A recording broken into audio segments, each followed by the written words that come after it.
The Society of Friends was started by George Fox in the 1640s, 1650s. He was a seeker who was looking and not finding, till he realized he could look inside, and the answers were inside. He spoke about an inner light. So people would sit in silence to hear that small, still voice of God that's in within. I think it's part of the energy field that connects all of us, quite frankly. Just another way of looking at it. So people would sit in silence to hear that small, still voice. Once a month, that group would gather for the concerns of the group, a meeting for business. And that was, so they call it a monthly meeting. That's the basic administrative unit. You become a Quaker by becoming part of a monthly meeting. Now, a group of monthly meetings gather on a yearly basis, which helps to spread the gene pool a little bit. So at least you marry second cousins. There are 103 monthly meetings in Philadelphia, yearly meeting, and about 100 yearly meetings around the world. Ironically, one of the largest collections of Quakers in the world is in Kenya. There's a group centered in Richmond, Indiana that is much more active in proselytizing and outreach. At this point, the Quakers pretty much keep their light under the bushel. Darby Friends Meeting goes back to 1683, 82. I mean, basically from the beginning, John Blunston was there. Their first meeting house was down by the burial ground. They bought this land in 1790. The house was already there. It said circa 1750, but I think that's sort of like, you know, when in doubt, it's 1750. Some work needs to be done on that. I think what else we can say about Darby. Well, maybe this would be a time to, well, we have things. We have a Franklinia bush from Barkham's Gardens that is still growing on his property. As a matter of fact, at an earlier outing that we had here, Ryan actually has these folks make tea. This is, Franklinia is actually a tea plant. And we had some iced tea made out of Franklinia. Who knows the story of the Franklinia? Sort of. I mean, from what I understand, Bartram and his son William would travel the colonies collecting specimens of plants. And on the Alhatma River, Altamaha,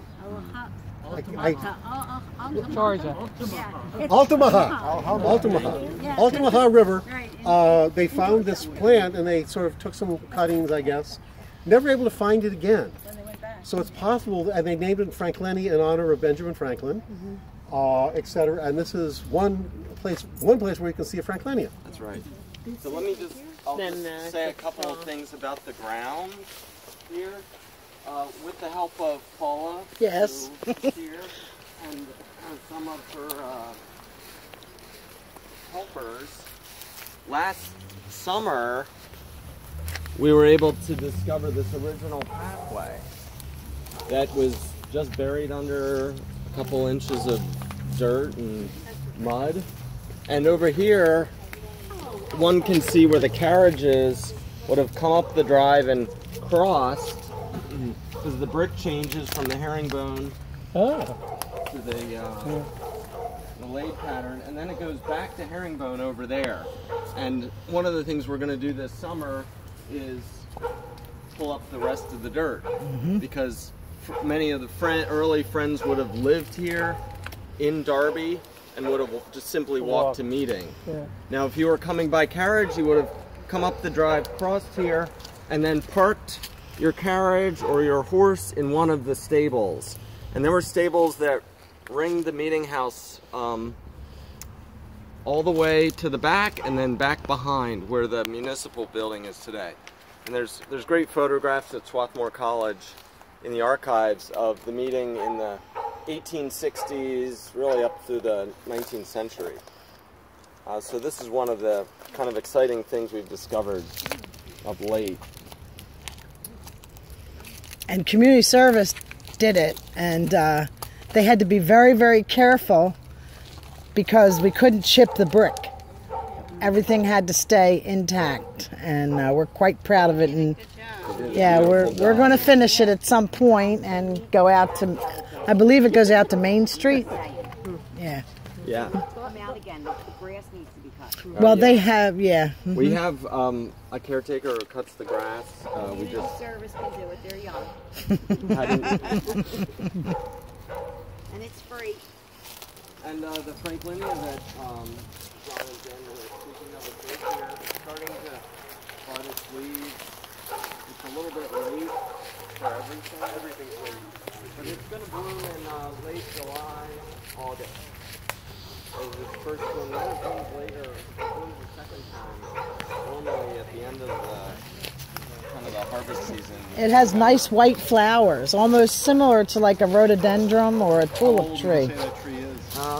That was planted in the bicentennial. Okay. Yeah. As far as I understand. And it's a pretty big one as Franklinia goes. They're hard to grow. This hemlock is probably helped it, except that on the back side it doesn't get enough light. So we're very happy to have that. How are you? Great to see you, Paul. Yeah, welcome. Thank you. What's your connection to this? I'm one of the members. Yeah. Cool. Yeah, there's Yeah, once a month, Once a on month. the first day of the 11 a.m. We know that a fair amount of the stone for the building was quarried at the Leeper Quarries in Wallingford, Pennsylvania. And the Leeper House is another historic house you may be aware of. But that was a pretty substantial commercial operation going on in the late 18th and early 19th century. As John mentioned, the first meeting was built in right around 1700 over at the burial ground site. Are you going up there? Yeah.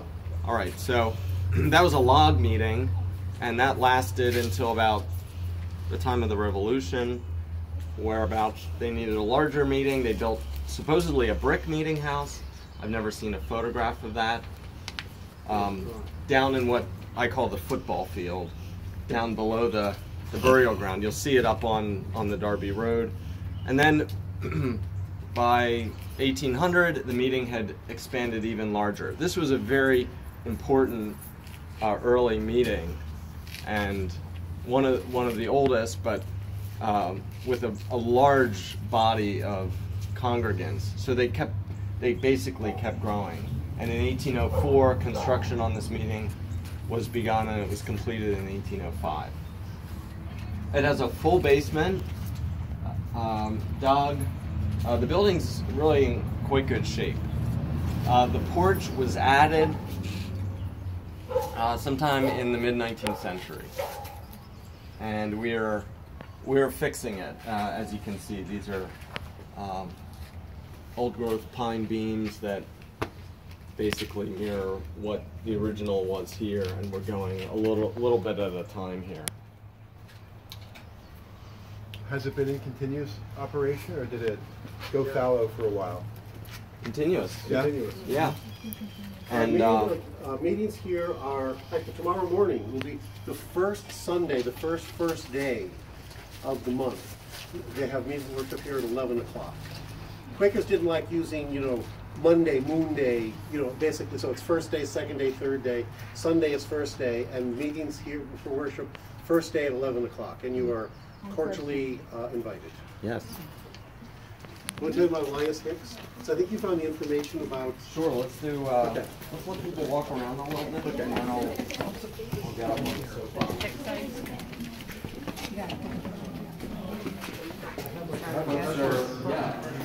Please help yourself to coffee or water. Close. And folks, this is John Child, who is a member here and is very much responsible for preservation of the meeting house over the last generation. For my parents, yes. I'm fond of it. In fact, John Bartram was read out of meeting here in the 1750s, and John's father, or you. No, it's my father and mother read him back into meeting. So he's now a member of good standing. Good for you. Deceased, yes. So maybe I'll just say a few things history-wise about the meeting. This is a little thing that I wrote up. In 1682, before William Penn had arrived in America, 8 Quaker men and their families from Derbyshire, England, formed in the place they named Darby and began meeting in homes. By 1684, the first recorded minutes of the monthly meeting of Darby survive, and within a few years, a log meeting house was built up on the hill that you'll be visiting.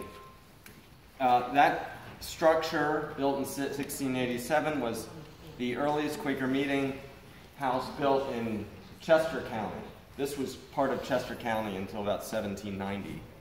Now it's Delaware County. Served as a primary school at times and also administrative building for the township of Darby. William Penn's daughter, Letitia, attended a wedding at that meeting. The surrounding hill became the Darby Friends burial ground.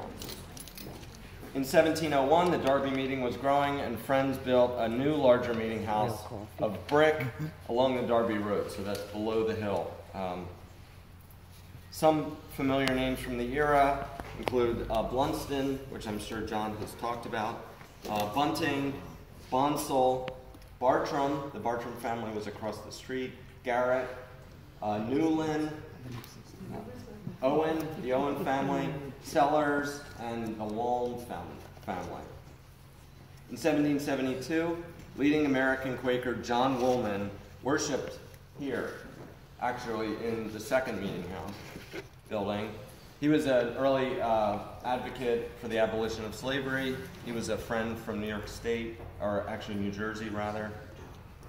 Encouraged the betterment, education, and rights of the poor as well as Native Americans, and remained committed to his testimony of simplicity for the rest of his life. After John Woolman worshipped and he actually spoke at Darby, he boarded a ship at Chester to sail for England to continue his abolition work in England, and he passed away almost just after arriving in England. So Darby has the distinction of really the last place that John Woolman worshipped in America. Have you spoken about John Bartram? A little bit about Bartram. A little bit? In fact, we have a song about him. He was, as mentioned before, he was read out of meeting. We think it was because he wouldn't accept Trinitarian doctrine. He was sort of part of the Hicksite split in the 1830s. It was amicable, but people disagreed. What a surprise.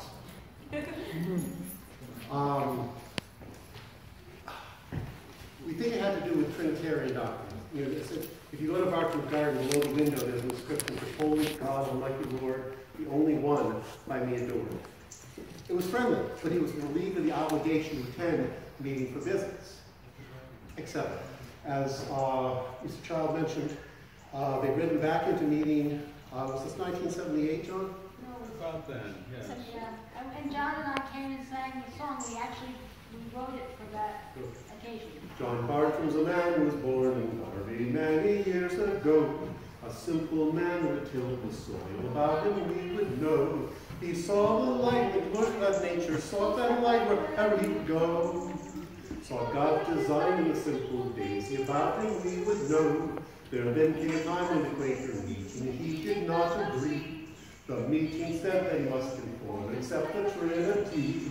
But Bartram said we can go to God directly, worship God in love and unity. The love of God is all around us. God is one, not three. And so we gather on this first day morning to think about this man who looked through nature, nature's God, to find the Creator's plan, who saw the light and the glories of nature, sought that light wherever he would go. Saw God's design in the simple daisy, about him we would know. Saw God's design in the simple daisy, about him we would know. Now, let me explain the daisy comment. There's a story that Bartram was plowing the field and cut down a daisy. And was struck to the very core by its beauty, its symmetry, its complexity. And he said, I've looked at these things all my life, but I've never seen one. What else I looked at but haven't seen. So the story is he went into town and bought a Latin grammar and the treatise by Carl Linnaeus, who set up a classification system of plants and taught himself Latin and botany. Eventually he was appointed royal botanist and would travel to colonies collecting specimens of plants corresponding with the worldwide scientific community today. Now, at the library, we saw the thing about the Darby Hilldales. At one point, they were called the Darby Daisies. And one of the reasons, we've been told, is because they were daisies in the field where they played. And no matter how much they were trampled down, they sprang up again. This is a worthwhile metaphor. And speaking about growing things, can I tell them about the outhouse? Sure. Before you go, you have to see the outhouse. Berley has reconditioned the house. It's organic. Anyway, it's... There is a men's room in the ladies' It's the men's. Let me make an announcement as we're finishing. We have coffee and water provided by Ryan Berley from his chocolate shop, and coffee, and please help yourself. It's here for you, and donuts. So for Please three feel free. Thank you. While you walk around. And if it can be, the coffee can be taken if you need to be to the next place. But this is here for you, and please help yourself. I'll mention it. Thank you. Thank you. This is welcome. I'll mention a few other points about the meeting house. The floors are of solid oak. The benches pine. They've never been refinished, or they've been cleaned. There's a fair amount of graffiti that's carved into them. Some of them dating back to the Revolutionary War period, because some of the benches downstairs that are movable were brought from the second meeting house. So get down on your hands and knees if you're that ambitious, and you'll find some really interesting treasures, dates and names. As John mentioned, or Jan rather, this was the women's side. That was the men's side. In 1805, when the building was complete, the men and women worshipped separately. There used to be a divider. They worship a need for business. Meeting for And business. very early on, Quakers saw the need for equality and realized that in a group of men and women, who usually dominates? Women. That's the true power. But generally, it's to give women practice in leadership roles, there was a men's meeting for business and a woman's meeting for business. And when they went into meeting for business once a month, the dividing would be pulled down. These still go down. Yep. Separate. And I think up in the attic there's still the mechanism. There's giant louvered panels that were on counterweights. That would have been quite modern for the time. They'd come down, and then there was a small door, what they call a man door, in between for letting, during the meeting for business, when it was over, they could open the door and pull the things up again. There are also some materials over there. Enjoy this incredibly wonderful space. And if you haven't signed the guest book that's going around for us, please do so. For the tour. Yeah, please go upstairs, check out the mezzanine level. Both sides